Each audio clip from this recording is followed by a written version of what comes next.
Michiamo, that means greetings. My name is Odwirafo, Kwesi, Nehem, Ptah, Akhan. So, the title of this series is When a Woman Stalks a Man. Legal system, mental illness, spirit children, and hoodoo. So, I was prompted to put forward this series because of a number of developments that have taken place. Today is February 27th, Tuesday.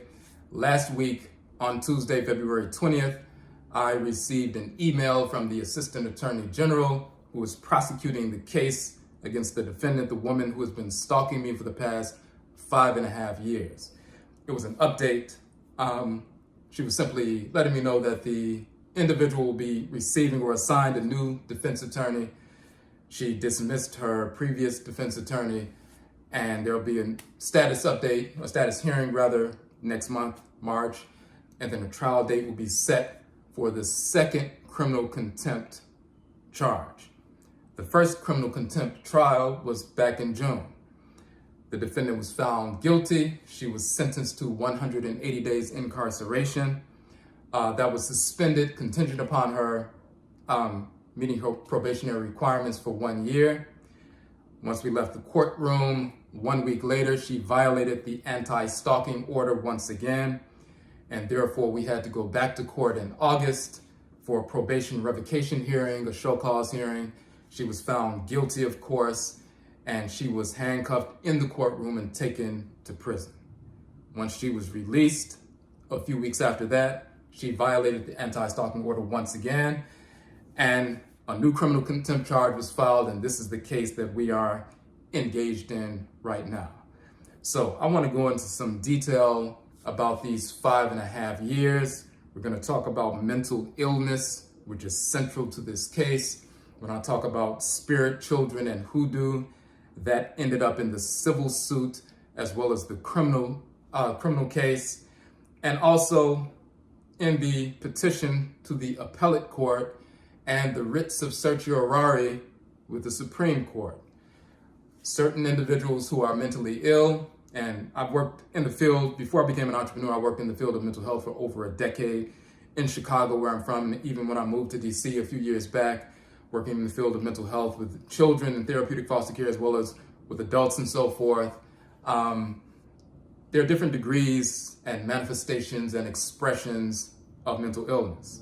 Some people manifest simple anxiety disorders, which are simple in comparison, for example, to someone who's suffering from paranoid schizophrenia or bipolar 1 or bipolar 2 and so forth. So there are varying degrees. You have certain individuals who become very litigious. If they were already somewhat intelligent or intellectual or very articulate, yet they are imbalanced mentally, maybe they have a chemical imbalance, a traumatic brain injury, or they've had significant trauma which manifested as chronic mental imbalance that has, persisted for years and so forth. In certain expressions, these individuals feel like they are not heard by family because they've been cut off. They're not heard by friends because they don't have friends. They're not heard by coworkers. If they're working, they're not heard by individuals in everyday life, whether they're in a retail establishment, out in public, in a governmental office or agency and so forth. So the only way they can force people to listen is they become very litigious. They seek to, file lawsuits, frivolous lawsuits on the civil side and criminal side on anything imaginable. In this particular case, this individual has filed a frivolous lawsuit on the civil side, as well as, petitioning the appellate court, as well as the Supreme Court on more than one occasion.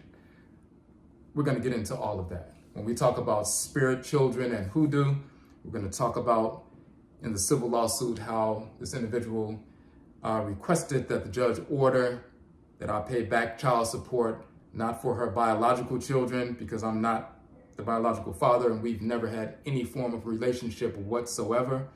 She acknowledged that the children have biological fathers, but since she decided and put forward the false narrative that I was divinely assigned as her twin flame or divine complement, by default, I am the father spiritually of her children, and therefore I owe 18 years of back child support, not for my biological children, but for spirit children. And she asked the court to assign $637,000 in back child support.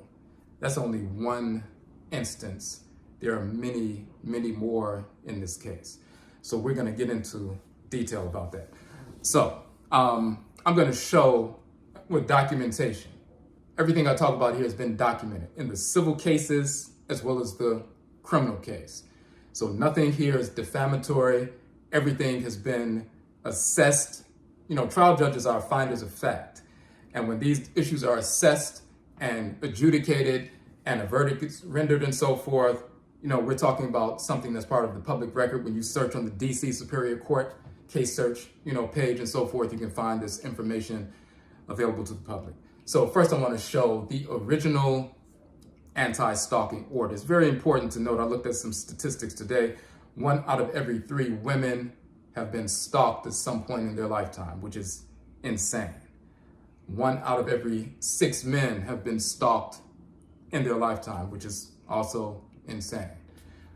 On the male side, you typically don't hear many narratives about what is taking place.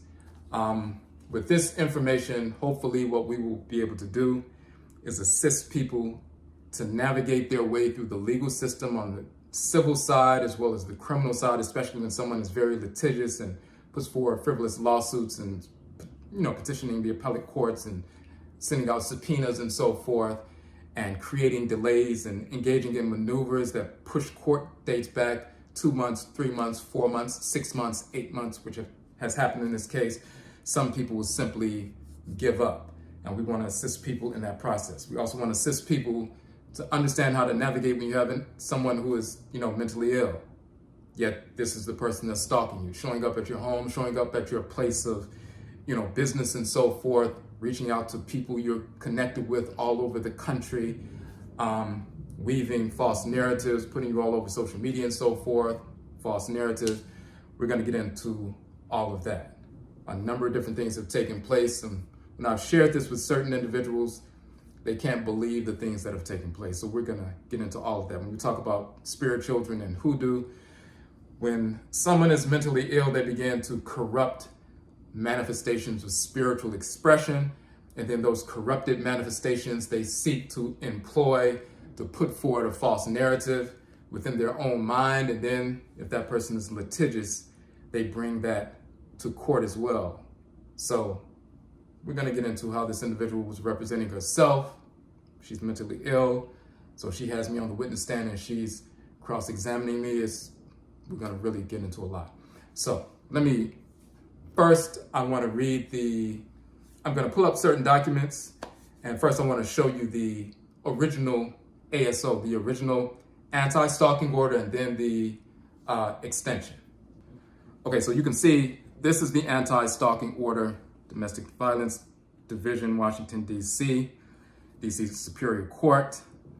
And you have me, Kwesi, Nehem, Ptah, Akhan. You have the respondent, which is the defendant and so forth. So, redacted the address. So you see the court hereby orders January 27th, 2022 until January 26th, 2024. So this is the very first anti-stalking order. And the person has to stay away from, 100 yards of myself and my home and my car, my vehicle, my workplace, and so forth.